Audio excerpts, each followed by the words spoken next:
Silver Moon was smack dab in the middle of LSU, Louisiana State University's campus, and it became home to many a hungry soul.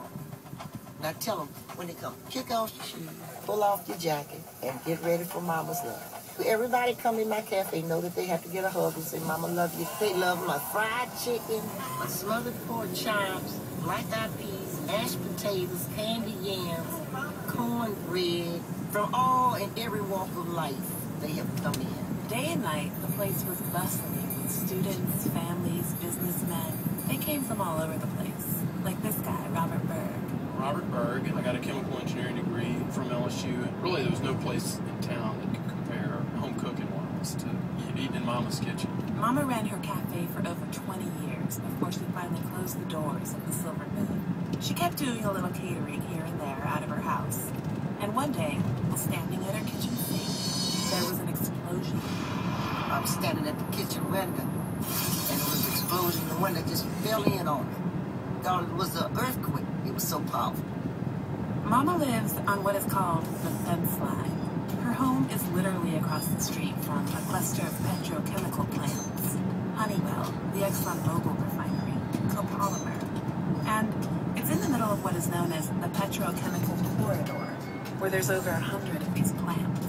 And it turns out, on that day, one of the pressurized tanks over at the Honeywell plant exploded. That was an explosion from the plant right across the street over there. You're so scared. You just trying to get the hell away, get yourself straight.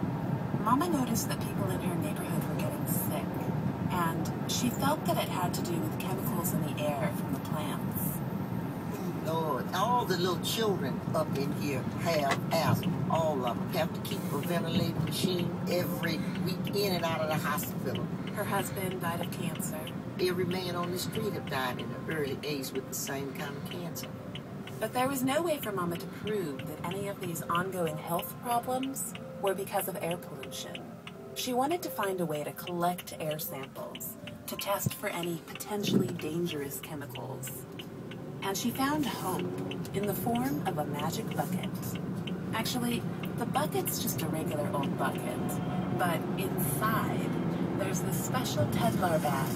And when you attach the bag to a vacuum and hold it up to the sky for 2 minutes, you've got yourself an EPA-approved air sample. So when you smell these things coming out, catch the chemicals. The drill is to take an air sample when it's really stinky outside.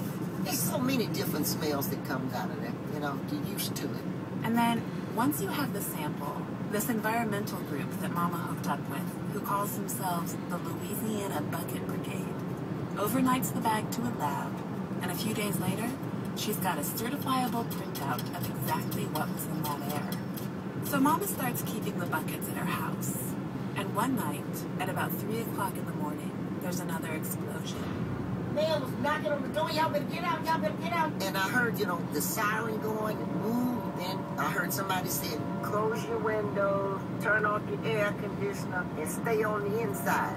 Mama said she smelled strong odors. So I ran for my daughter.